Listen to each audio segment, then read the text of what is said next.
Hello everyone, and welcome to the Mastering Effective Prompt Writing course. I'm your host, Howard Jones. I'm a Senior Learning Consultant for Hitachi, and I'm joined with my colleague Gemma, who is a Lead Content Designer. And we are going to go through all good things around effective prompt writing here today. And just to make you aware, this session that you're watching should only last around 25 to 30 minutes. So what we're going to run through today is an introduction to prompting. So what is prompting, and just a kind of a starter piece in regards to all things prompting. Then we're going to go through structuring your prompt. I'm going to pass over to my colleague Gemma to run through some really good hints and tips regarding how to structure your prompts. Then we'll be adding more information to that, building and expanding prompts. And then we'll be going through improving Copilot responses as well. So the first part of prompting is let's go through an introduction where we're going to see what is a prompt. So as you can see from the screen, a prompt is a clear instruction or question that you give Copilot to guide its response. So there's several ways that you can speak to Copilot. You could ask it to do a task for you, like summarize this report. You can even ask questions about the data and the information on screen or in certain files. So you can ask questions about that and ask that to Copilot, or you could even ask or send a command through to Copilot, like draft an email to the team or create this calendar meeting for 2 people. You can ask different commands. So there's different ways to prompt and speak with Copilot, but essentially talking to Copilot like it's your helpful assistant, like your sidekick, is really important so you can start to build up that relationship. So I would like you to take a moment and think about what you think makes a bad prompt. So you may have a few ideas in regards to that, but later on in this course, we'll cover the kind of the good, the bad, and the effect it has in Copilot.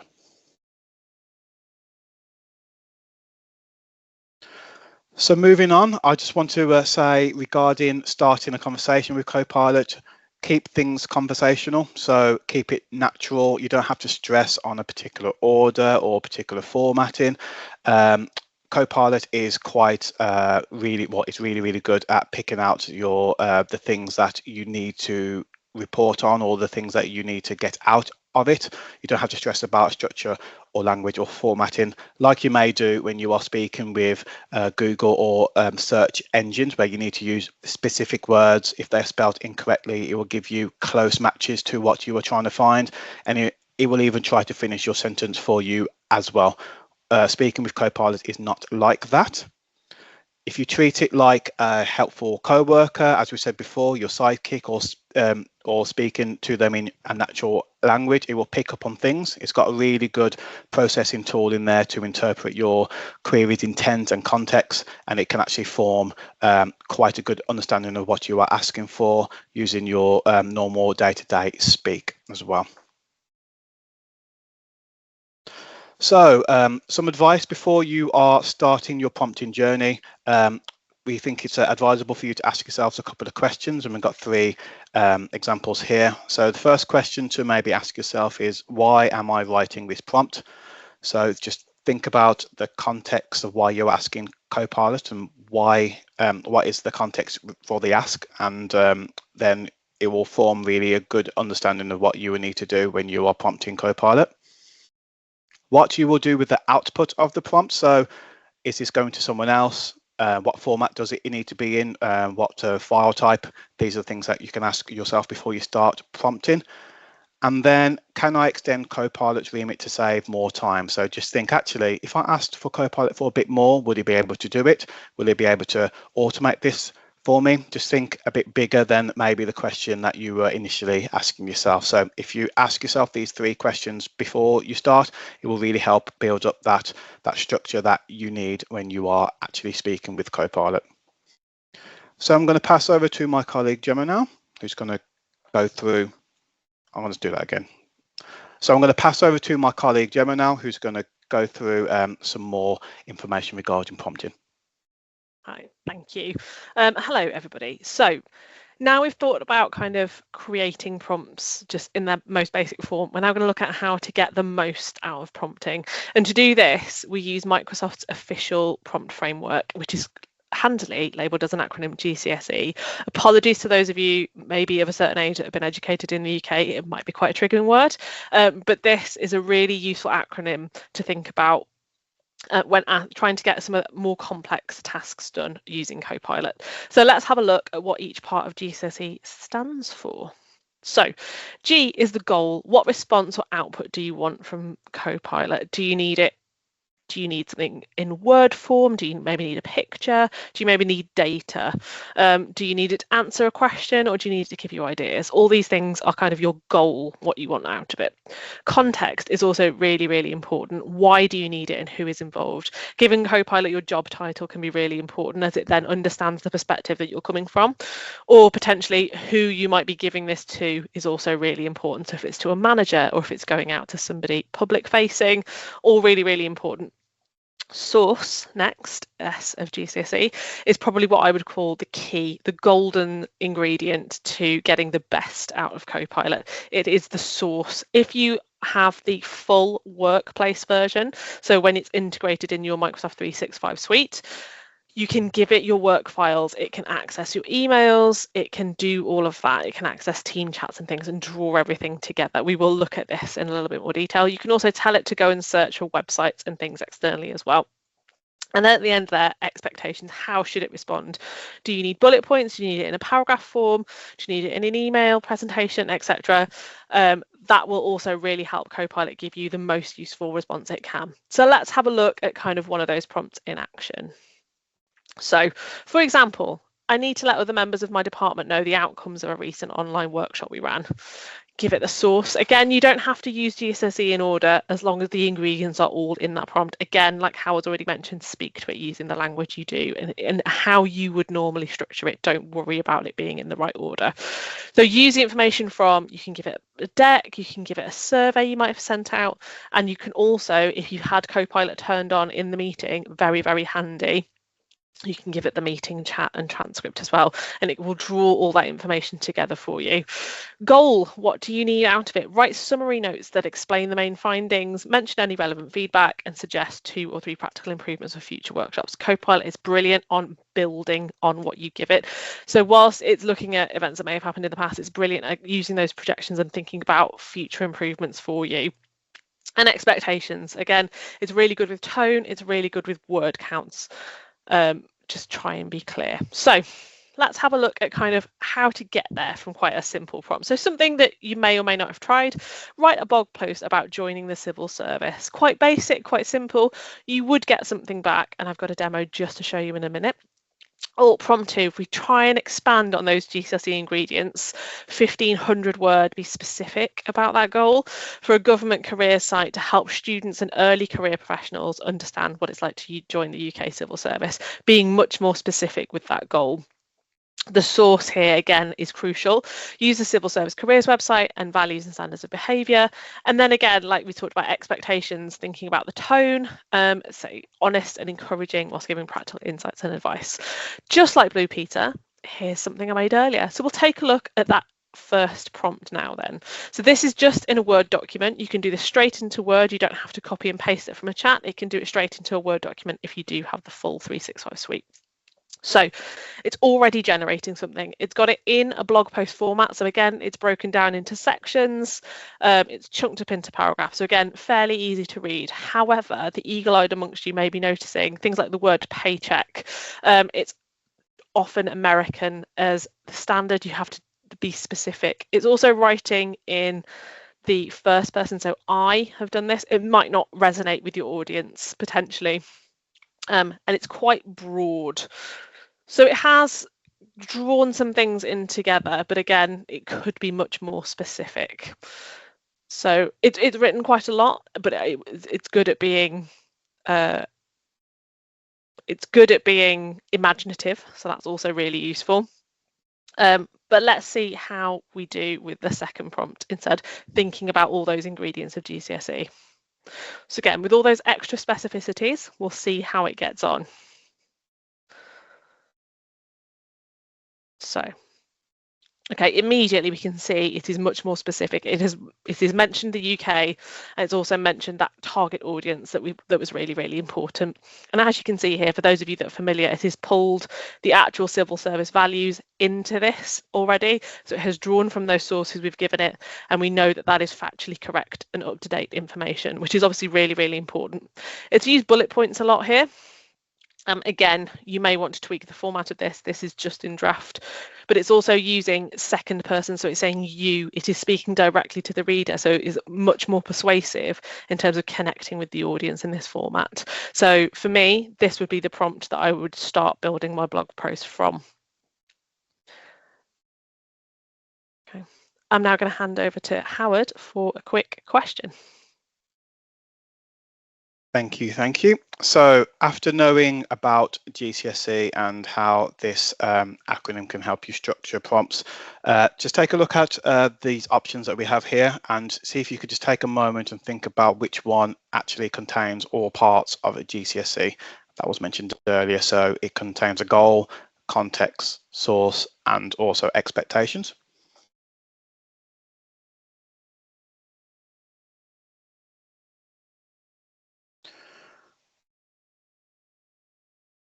So hopefully after just a quick look at these options, you may have landed on the option of C. And now C does contain all parts of GCSE, but I'm going to I'm going to work through all the other options just to highlight the bits that were missing. So with A, which was create an email to send to my line manager for a request for approval to attend an event, it needs a context, and it could also add a source to that as well. So you could attach the workshop site or a brochure to that prompt as well, and also reasons as to why they should let you attend as well. You could always ask for that to be brought forward as well. B, it says help me plan my meetings for the week, use my current calendar and make sure I have free time for focus work. So help me plan part isn't really a clear goal. So what's the purpose of Copilot helping you plan? Like for example, you could add you would like to have notes or some presentations. You need to know who the attendees are. There's things that you could add to this prompt here. Now, as we've discussed, C already contains all the parts of GCSE. It contains the goal, it contains the context, source, and expectations. But with D in particular, where it says what are the main ideas for, and then there's a source here, which is this document. It needs to be in 5 to 10 bullet points. It could basically include more or further expectation information about who this is for. And also it could add some more context as to why these bullet points are needed as well to give a better output from Copilot. So now I'm just going to pass back over to my colleague Gemma. Yes, thanks, Howard. So with all these prompts, don't panic if you don't get all the parts and elements of GCSE that we've just mentioned into your prompt the first time. It's always a great idea to keep iterating and tweaking and improving. If you take one thing away from today, it is to play around with your responses and keep trying and keep iterating. And we will touch on that a little bit later on as well. So just as an example then, here's something that we can look and see how we've built on what started off as a good prompt, but how to add the ingredients to make it even better. So good prompt, help me to prepare for an upcoming candidate interview for a new policy role in our department by creating a list of questions. Fairly specific, but can we make it even better? So like I mentioned earlier, mentioning your job role or the perspective you have, it can be really, really crucial. So saying you are a hiring manager is really, really useful to give Copilot that additional context. And please prepare a list of appropriate questions for the candidate so that I look prepared during the interview. However, we can make that even better and take it up another level. So for example, like I've talked about already, that source is the critical element to get something really, really specific if you can. So by giving the candidate CV and the job specification to Copilot within this request, you'll get back a very detailed and quite specific list of questions. I have tried this in the past and it's really, really successful. So if you are in a position to do this, I really recommend you try this out. And now I'm going to hand back to Howard for another quick question. Thank you. So this question this time is regarding which prompt from one of the options below is not going to give you a useful answer. So just take a moment to review options A through to D and see which ones it will not give you a useful answer if you enter these into Copilot.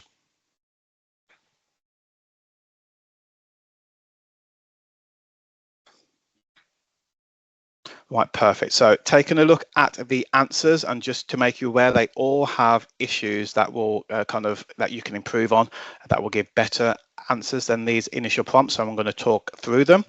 So A, it says, tell me about this project. So this kind of prompt is too broad and it lacks specific details. So we will make it difficult to provide a useful response. So you probably won't find much out of it, and you probably need to ask more specific questions down the line. B, which says, can you summarize the latest updates, including all the details about the milestones, deadlines, risks, issues, feedback from team members, and any other relevant information, and make sure it's concise and suitable for a presentation to senior management. Quite a long-winded, convoluted kind of prompt, and it's overly complex. So you essentially, this prompt is asking too much of Copilot. It is too long, and it will make it's really hard for Copilot to address what you actually need. Also asking the add any other relevant information. There's no direction there. What would be relevant information to you? It's quite a vague part of that prompt as well. So there's quite a lot of details there. With C, what happened last week whilst I was on holiday is a very ambiguous kind of prompt as well. So what happened last week is it's kind of unclear what information that you want to be requested from Copilot, and it may actually cause confusion, especially in the responses that you will receive. And D, give me a detailed report on the entire project history in the next 30 seconds. So this is a very unrealistic expectation to set for Copilot. The detail, if you want more detail, you may have to afford some time for Copilot to bring things to the fore. So setting a time limit won't help meet that expectation that you're asking for it as well. So that's quite a very short time frame. Be patient with Copilot when you are asking for detailed things. It will still be a lot quicker than you creating that report and finding out all the information yourself. So give it that time. Perfect. So I'm going to pass back over to Gemma now. Thanks, Howard. So as we've talked about already, Copilot is a very powerful tool, and you can actually potentially get it to do much more than you might think you are able to. So for example, we have a very useful prompt here in prompt number 1. Recap the all hands June 2025 call, creating a table for action items, owners and due dates. But we could also get Copilot to do much more of the heavy lifting for us. So again, still thinking about GCSE and thinking about those kind of day-to-day tasks, the admin tasks that you may have to do in your job. This is how you could really extend it and get something very useful very, very quickly.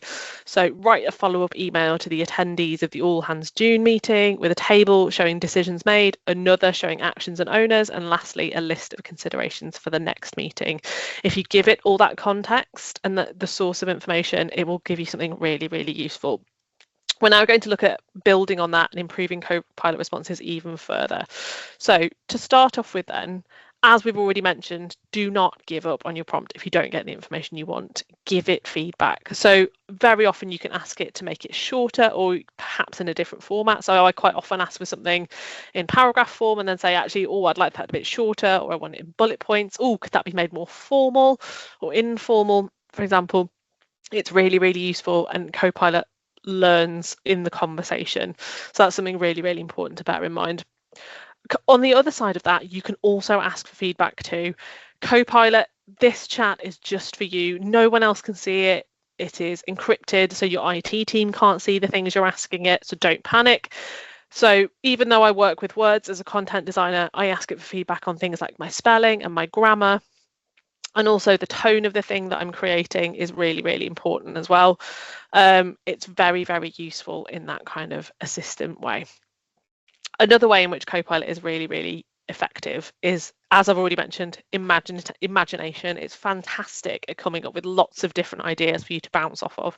So for example, I've got here the first one, give me 10 ideas for an opening paragraph. It's rattled off 10 ideas and I go, oh, actually, I think number 5 is really, really useful. Can you tell me more about number 5, please? And it will go off and you can then make number 5 more specific in different formats and build it out from there. So really, really good if you're stuck with that blank page and you're not sure how to expand on it.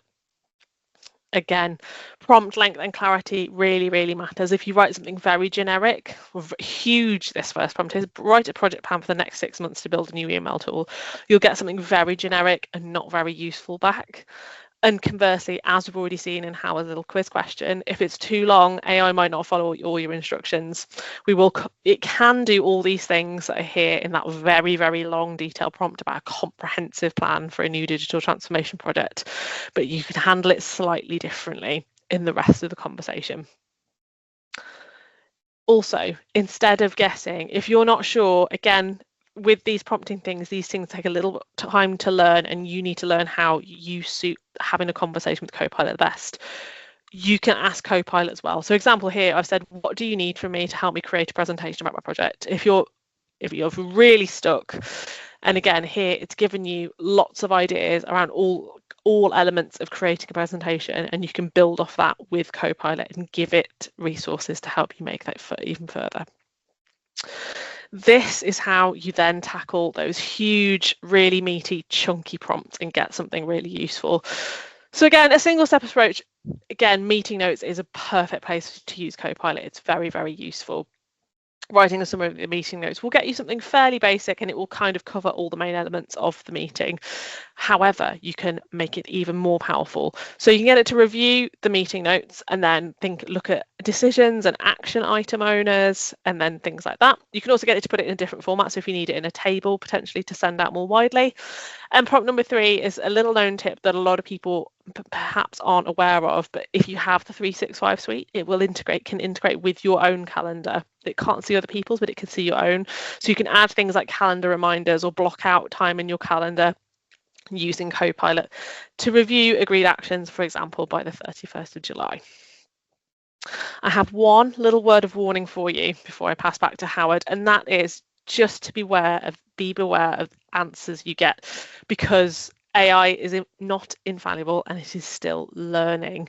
One place where Copilot potentially falls down slightly is factual answers. It's not very good at kind of up-to-date information retrieval. So if you ask it about current affairs or facts and figures in that kind of sense, it's not going to give you anything useful. So if we look at the examples in the screenshot, that top left one, fruits that end with it reckons apple and banana and strawberry and tomato and coconut. Bonkers, bizarre list of answers. And then it also can't count. It thinks there are only 2 R letters in the word strawberry, even though you've asked it to check. And then just this example on the right here that you can see. So somebody has Googled cheese won't stick to pizza. And unfortunately, as we've talked about Google and how it kind of uses that keyword search, has kind of fed into its AI, and it's not particularly brilliant at spotting things that might be wrong. So for example, because the top voted answer about mixing glue with cheese came from a Reddit post where someone posted that answer as a humorous reply to somebody asking the question, Google doesn't understand that it's a joke and thinks, right, this is important information, that's going at the top of the list. So just please beware, double check sources and facts of anything that you are asking Copilot to do, just to make sure that you're not putting any of these kind of silly answers in front of anybody else. Over to Howard, thanks. Thank you. So this is the last part really of the hints and tips regarding prompting. So this is a list of other ways to use Copilot. So you will see that there's a generating content ideas. We've already seen earlier about if you need help kind of starting, if you've got writer's block or you've got a creative block, just ask Copilot for just some starter ideas and it will list a few for you, and then you can iterate into that content and ask specific details about the one that you pick out to say, actually, I'm going to start with that one, and you can start your prompting journey in that way. Meeting support, it's really good in Teams if you want to record meetings, also have a summary for your meetings as well, and then you can ask more information about the summary and the content that it provides and see who's got actions against them or tasks from the actual transcript of the meeting. Storytelling is another good way to use Copilot as well. Just ask Copilot to write you a story, and then you can guide it through more iteration and more specific details that you may want to be included in that story too. Gaining insights, it's really good at summarizing pieces of data, files, or documents. And then again, if there's more specific information in that document, you can iterate and ask more questions to gain deeper insights. Now this one's a good one as well, translating languages. It's got quite a lot of support languages alongside this tool. So you can ask Copilot to translate a sentence to one of them. And then again, if there's more information to be added to that prompt, if there's more kind of context regarding the regional dialect, it can make some tweaks to that response that it brings back as well. So give that a try. And lastly, solving technical problems. So if you've got a printer and it's broken and you need help, you can always ask Copilot for help on these issues. And you can even ask for step-by-step guidance, and it will produce that for you, and you can troubleshoot and follow that through. It's also good on tools like Excel as well if you need to sort out any technical issues on that application. So what we have here is just a QR code for you to actually find the video and to find more information about this webinar as well. We also have a useful resources space as well. So these codes will take you through to blogs, videos, and just useful resources for you to kind of expand your knowledge on all things Copilot as well. And through the link that you probably access to watch this video, please could you, if there's any organizational support that your organization needs, we do offer learning packages as well that are more structured, team-based, and it really, we direct it to make sure that the change, learning and adoption regarding Copilot is brought into your organization. So we've got a couple of package examples here that we can put together. We can, of course, make bespoke ones as well, and essentially this is here to unlock the productivity of the benefits of Copilot across the organization. So please reach out if you have any demands regarding this. Thank you so much for watching this video back. Please look out for more webinars coming up after the summer, but thank you again and take care.